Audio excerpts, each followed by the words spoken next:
They told you that reincarnation is a chance to grow, that you are given lifetime after lifetime to learn, to evolve, to become better.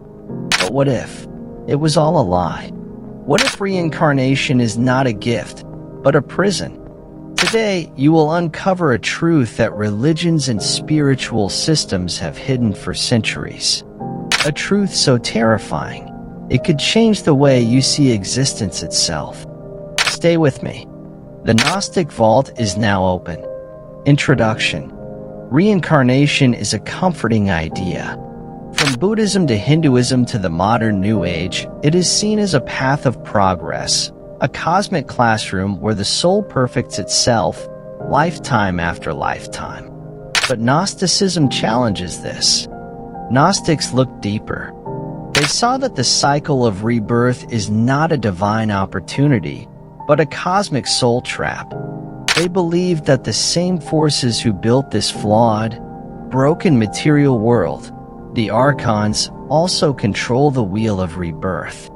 They recycle souls again and again, feeding on their energy, their suffering, their confusion.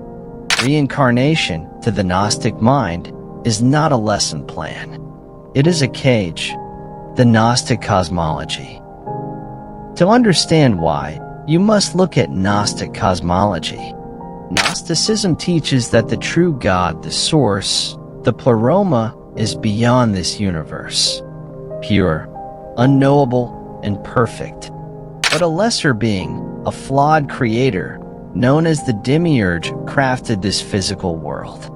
A world full of pain, disease, conflict, death.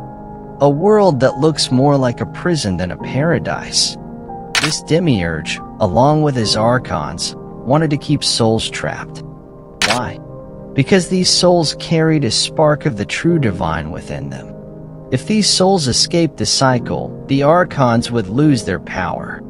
So they designed a trap. Birth, suffering, death, rebirth, over and over. A soul, confused by illusions, burdened with karma, returns again and again to feed the system. The soul trap explained. Picture this. You die. Your soul leaves the body, vulnerable, confused, still attached to memories of this world. At that moment, the Archons appear. They can take many forms. Angels of light, ancestors, guides, religious beings. They tempt the soul with fake messages of love, or threaten it with punishment for its sins. Either way, they lure the soul back into the material plane. They promise improvement, but deliver imprisonment. You choose another body. You are born again, and the suffering starts over. Over lifetimes, you barely remember who you were. You lose the memory of your divine origin. That is exactly how the trap works. Gnostics believed only through gnosis, direct knowing, can the soul break free. By awakening to your true nature, you can see through the illusions and refuse to reincarnate. The difference with Eastern reincarnation. Many people ask, isn't this the same as Eastern karma? No, it's far more radical. Hinduism and Buddhism generally see rebirth as a tool for growth. Eventually, through dharma and meditation, you break the wheel of samsara. But Gnostics argued the entire system is rigged from the beginning, that even so-called higher realms are overseen by Archons. They believe the only true liberation is escaping the cosmic hierarchy altogether, returning to the pleroma beyond time, beyond this corrupted universe.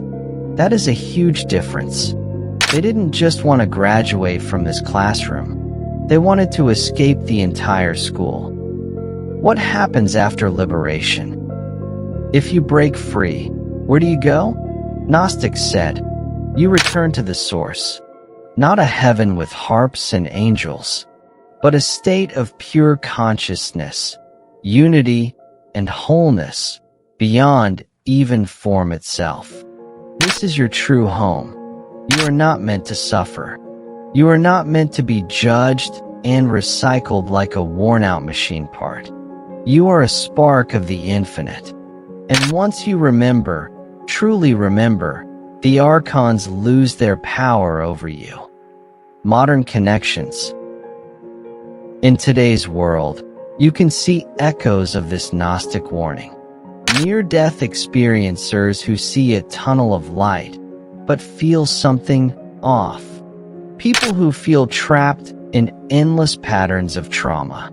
Spiritual seekers who sense this world is designed to keep them small. Maybe they are remembering what the Gnostics tried to teach. That the game is not fair. That the rules were written by jailers, not liberators. And that your job is not to win this game, but to see through it and step out of it forever. Practical Gnostic advice. So how do you do that? You start by awakening. You question everything. You refuse to worship what you were told to worship. You go inward into your own divine spark. Meditate. Pray, but not to a false creator. Pray to the source beyond all forms. Ask for direct knowing, gnosis, and the courage to remember who you are. The next time you face death, remember this teaching. Do not go blindly toward the first light you see. Do not bow to beings who threaten or flatter you. Call on the source. Call on your own divine essence. And break the cycle. Seeker, you have now glimpsed the true nature of reincarnation, not as a blessing, but as a trap. And you have learned that the keys to escape were always inside you. Remember, you are more than a recycled soul. You are a spark of the infinite. Know thyself and awaken.